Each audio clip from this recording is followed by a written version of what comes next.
Hey YouTube, welcome to the Off-Grid Mountain Homestead. I want to talk about the power grid stuff today. Unless you've been under a rock, you know that there's been vandalism, sabotage, attacks, etc. on the power grid in different places of the country. Google or DuckDuckGo will be your friend on that if you want to research into it further, which I'm sure most people has heard of the stuff going on with the grids, attacks or whatever you want to call it. Not only that, I don't know about your area, but in our area locally, the infrastructure is just falling apart at the seams. The power poles, the lines, they're just in terrible shape. The roads, the bridges are crumbling. There's places in the country that's having problems with their municipal water. So just wanted to today's video is more to see what y'all are doing to prepare in case the grid goes down. And maybe some folks in the comments can bounce ideas off each other, help each other out. That's my main reason for posting on YouTube, to try to help people out, give you some ideas, maybe be a little thought-provoking, so on and so forth. But what are you doing to be prepared for a short-term power outage, a long-term power outage, or never going to have power again outage? Short-term, I'm sure some of you either have a generator or looking into getting a generator, which is probably the most cost-effective for short-term power outages. The best solution for that, as long as you got plenty of fuel. The generator will do what you need to do if you size it right. I'm not talking about sizing today, that's beyond the scope of this video. I'm sure some of you may have the solar power boxes, portable power boxes. Them are good, real good for what they are. A little bit pricey, but as long as you have sunshine or a way to charge it, you're good to go. You got to size that as well for your needs. Bias towards medical devices if you need that. It's almost priority number one if you need a medical device, is to have some kind of either generator or portable power station, solar generator, what have you. Probably number two on that list besides medical devices would be refrigeration. Unless you got a good cold creek, or you can get some way to chill your food, or if you're going to go can it all if the power goes out, and so on and so forth. You need to keep your food refrigerated. That's usually most people's number two goal. And the little solar boxes and stuff, you can wire them up to run a 120 volt gas furnace and various little hacks like that. There's ways to get heat with them if you have a regular gas furnace. It's not going to run a big heat pump. It's not going to run your huge 3-ton, central air systems. They're just not going to do it. And I'm sure some folks probably have some either hybrid systems or complete off-grid systems at their homes. Kudos to you if A, you had the budget for that, and B, that you had the foresight to get a off-grid power system.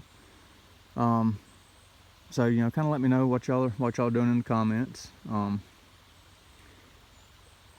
I know that the solar stuff's expensive and everybody's budget's probably tight nowadays. Way prices on stuff's going up.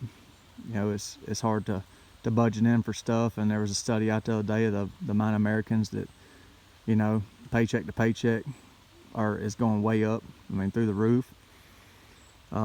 People's savings accounts are declining, and the amount people have nationally, that's been declining for the last couple of years, especially in the last 12 months. There's studies out on that, and then there again, Google or DuckDuckGo's your friend on that. But just trying to get you thinking. What if tomorrow the power was never going to come back on again? What if there's that big spark in the sky, and that's all she wrote, and it's over with? Are you ready to live like that? Do you have preparations? Do you have everything, systems in place to deal with that? Do you have firewood, a wood stove, alternative to even solar power box and generators? Do you have stuff that you can make it like that? Do you have a rocket stove? Just the list goes on and on. Just trying to get you thinking of what you can do within your budget to better prepare yourself. Now, speaking of, on budget and stuff, you can do kerosene lanterns, flashlights, have extra batteries. There's all kinds of things you can do for short-term power outages. And just a simple little tent light like this one right here. lasts like 200 hours on low. Could you imagine if, you know, you were no power for a week and then somebody brought you one of these or gave you one of these and gave you light? Could you imagine the morale booster that's going to be? And this even has a little red, has the red LEDs in it, so you could use it at night so you don't mess up your night vision. I mean, just a morale booster like this for 20 bucks.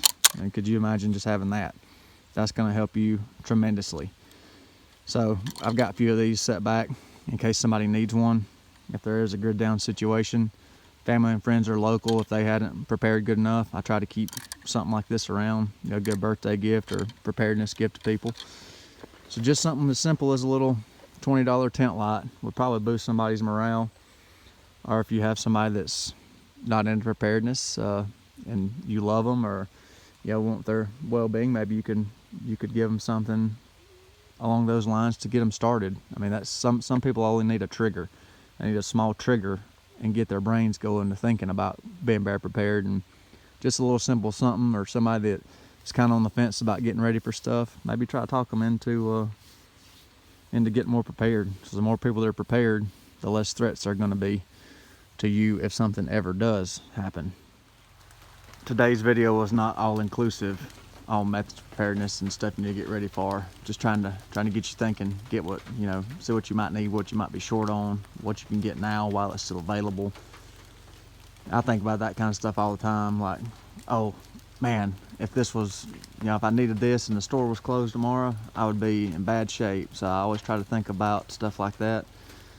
So you know, if you're blessed enough that you can help other people out, you know, that's awesome. You know, help who you can, you know, how you can. Maybe you're not blessed with money, maybe you're blessed with knowledge or just compassion, or, you know, the list goes on and on. Whatever you're blessed with, your gift, your talent, you know, please try to share it with others.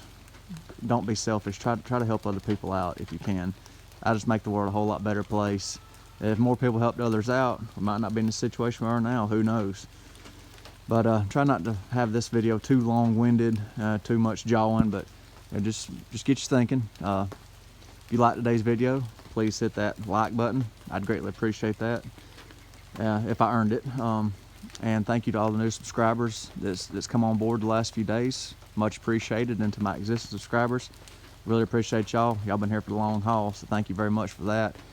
And you know, comments, feel free, let her rip. Thank y'all for watching the Off-Grid Mountain Homestead. See y'all later.